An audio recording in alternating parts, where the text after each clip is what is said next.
Hello, welcome to another edition of the fifth quarter, brand new season for the Pittsburgh Steelers. I'm Mike Ciarochi, sports editor of Herald-Standard.com, and joined as always by George Von Benko, author of Memory Lane, the book, the article, the sequel.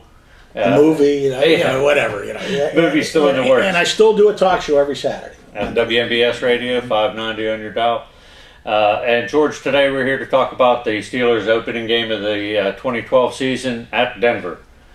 Boy, talk about, it seems like you just left there. Man. Yeah, that's where it ended last year. We did just leave there not too long ago. That's where it ended. Bad memories, and now, since then, the guy who beat him, Tim Tebow, is no longer there, and they brought in some guy named Manning. One of the Manning guys, Peyton, has moved from Indianapolis over to the Broncos. Tebow's taken his soap opera to New York, and that's what it's become up there. Good place for it. Right, yeah. And Peyton Manning, coming off sitting out a season because of the neck injury, is the new quarterback there. I've heard some good things, although there was an interesting article today about he still is a little concerned about how his health is going to hold up during the season. He hasn't really taken a game hit, and he's going to get hit. Yeah. You know that. Yeah. But as far as the Steelers are concerned, I have some concerns coming into the season. They're banged up. I heard someone earlier, it was probably right after the last exhibition game, saying that the Steelers are in mid-season form. But they meant it from an injury perspective, not from physicality. It was a really weird preseason because they went into camp and Wallace was a holdout, and that whole thing was going on. And then, really the linebackers, your two outside linebackers, did not play an awful lot during the preseason. Harrison, I saw him yesterday, and he was as cranky as could be, which leads me to believe that he is worried about that knee and whether he's going to be able to play or not, which means Carter's going to be at that position, and he brings certain things to the table, but he's no James Harrison. And I'll be honest with you, I have not liked the way Lamar Woodley has looked all throughout camp and throughout the he just looks gimpy to me. Yeah.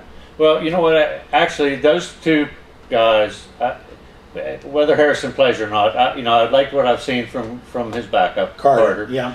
And Lamar Woodley, you got to figure he's going to show up and play. The bigger concerns to me are elsewhere on the team. The running back situation, you still don't know how. I mean, Mendenhall has come back amazingly. I'm not as worried about that as other people. Because and I think they're making a mistake with Mendenhall if they play him. He says he's okay and everything, but I would rather err on the side of caution than lose him in the first game of the year.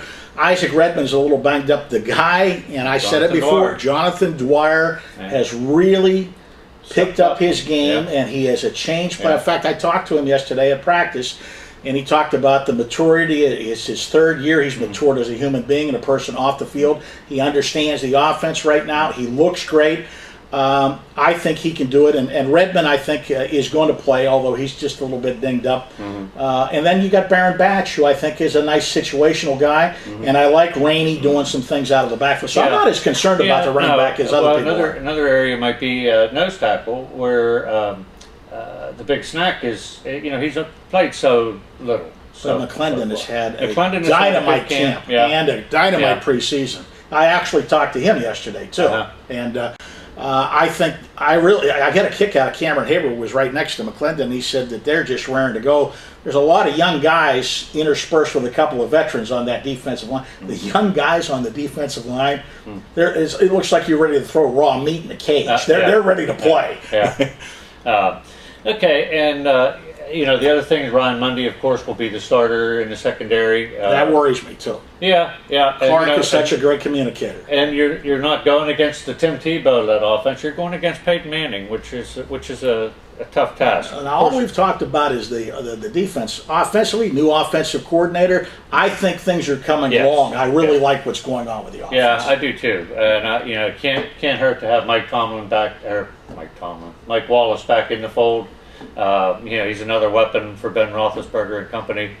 I think it's worth making one quick note that the Broncos head coach, John Fox, cut his teeth with the Pittsburgh Steelers here. He was a secondary coach under Chuck Noll. And then worked at Pitt as well. Yes, he did. Before that, he was at Pitt, and he went on from there to be the Giants defensive coordinator. And then Carolina. And then Carolina for a while. Good guy, too. Yes, he is. Very good guy. Well, let's get our predictions. I like I think the Steelers will prevail out there in a very close game. I'm thinking 24-21. Okay. I'm going the other way. Well, I can think see Peyton why. Manning's going to be a little too much for him. Yeah. You know, injuries or what have you, whatever the case may be. I just think Peyton's going to come out ready to go, and I think he's going to lead the Denver offense to a big game. I'm thinking maybe 31-17. Yeah, I was just going with a hunch, but I would not be surprised to see Manning light him up. I really wouldn't. Yeah, on the road. I just think it looks like it's going to be Denver. Okay, and that will wrap up this edition of the fifth quarter. Thanks for tuning in. We'll see you next time. At the Herald-Standard.com, our mission is to provide news, information, and services to enable our communities to prosper. Every day, we strive to achieve this goal through 3 dynamic products. Wake up each morning to a copy of the Herald-Standard.com newspaper delivered to your home. Enjoy the e-edition and exact replica of our print product on your computer, tablet, or smartphone. Or secure unlimited access to our full-coverage digital news site online at Herald-Standard.com. One local news leader, 3 great options.